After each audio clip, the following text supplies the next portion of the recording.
बिस्मिल्लाहिर्रहमानिर्रहीम। जज़ल्लाहु सय्यदना व मौलाना मुहम्मद सल्लल्लाहु अलैहि वसल्लम।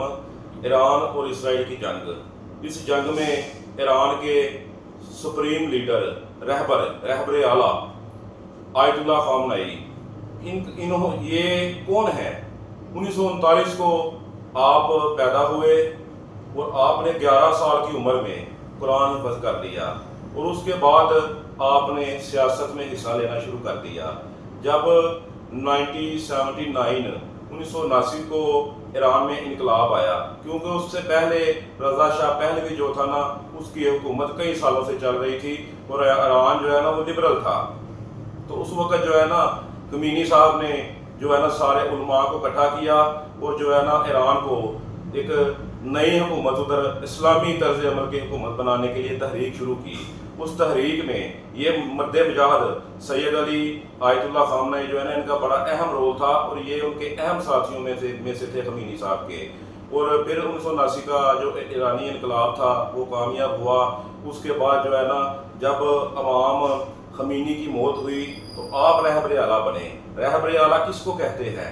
रहबर आला जो है वो ईरान के अंदर सबसे बड़ा ओहदा है और तकरीबन 88 उलमा होते हैं जो एक को रहबर आला चुनते हैं।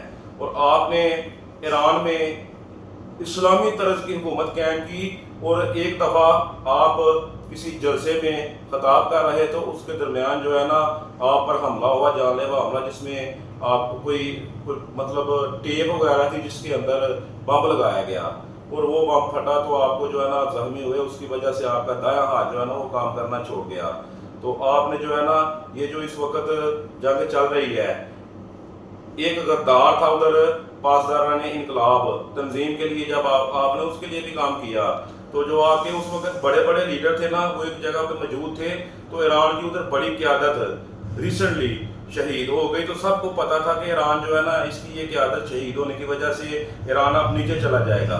लेकिन ये मर्द मुजाहिद सैयद अली उठा और फर्जंदे रसूल, तो इसने सबको खड़ा कर दिया। और आप कहते हैं कि मैं बूढ़ा हो गया हूँ, लेकिन अगर शेर बूढ़ा भी हो जाए ना फिर भी मैं अमेरिका को ललकारता हूँ कि हम मुसलमान हैं और हम इस्लाम के लिए लड़ेंगे। और इसके अलावा चाइना ने आपका साथ देने के लिए कहा। चाइना के जो डिफेंस मिनिस्टर हैं उन्होंने जब बयान दिया तो अमेरिका ने पहले तो बयान दिया कि हम जो है ना जंग में हिस्सा लेंगे, अगर ईरान ने पीछे ना हटा, जंग ख़त्म ना की तो हम जंग में आएंगे। लेकिन जब डिफेंस मिनिस्टर चाइना ने बयान दिया कि अगर अमेरिका जंग के अंदर शामिल होता है तो फिर हम भी भरपूर तरीके के साथ ईरान की मदद करेंगे और अमेरिका के खिलाफ लड़ेंगे, बल्कि चाइना ही नहीं, रशिया, इसके अलावा शुमाली कोरिया, पाकिस्तान और बड़े इस्लामी मुल्क जो है ना वो हमारे साथ खड़े हैं, हमारे ब्लॉक में हैं और हम जो है ना फिर अमेरिका का मुकाबला करेंगे। तो इस वजह से अमेरिका ने जंग के लिए जंग में उसने नहीं आया जंग में। इसी तरह शुमाली कोरिया के वज़ीर आज़म ने कहा कि इसराइल जो है ना ये गरीब मुल्कों को मारने के लिए अमेरिका ने एक अड्डा बनाया हुआ है और अगर अमेरिका ने इसराइल का इस जंग में साथ दिया तो फिर हम अमेरिका के इस अड्डे को तबाह बर्बाद कर देंगे।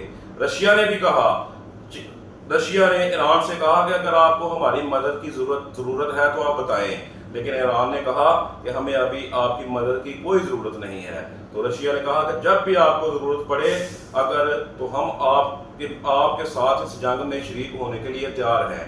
इसी तरह बड़े इस्लामिक ममालिक हैं, अफगानिस्तान ने कहा कि अगर अमेरिका इस जंग में हिस्सा लेता है तो हम भी ईरान के साथ खड़े होकर मुकाबला करेंगे। अभी यमन की भी खबर आ गई है कि यमन ने कहा कि अगर हमारी सरहदों के ऊपर से कोई भी ईरान, इसराइल और अमेरिका का जहाज गुजरता है तो उसको तबाह कर दो। तो मेरा ये पैगाम है कि ईरान के साथ पूरी उम्मत मुसलमान को खड़ा होना चाहिए और ईरान फ़लस्तीन की जंग लड़ रहा है और जब किसी भी मुसलमान पे या किसी भी इंसान पे जुल्म होता है तो सबको खड़ा होना चाहिए। अस्सलाम वालेकुम।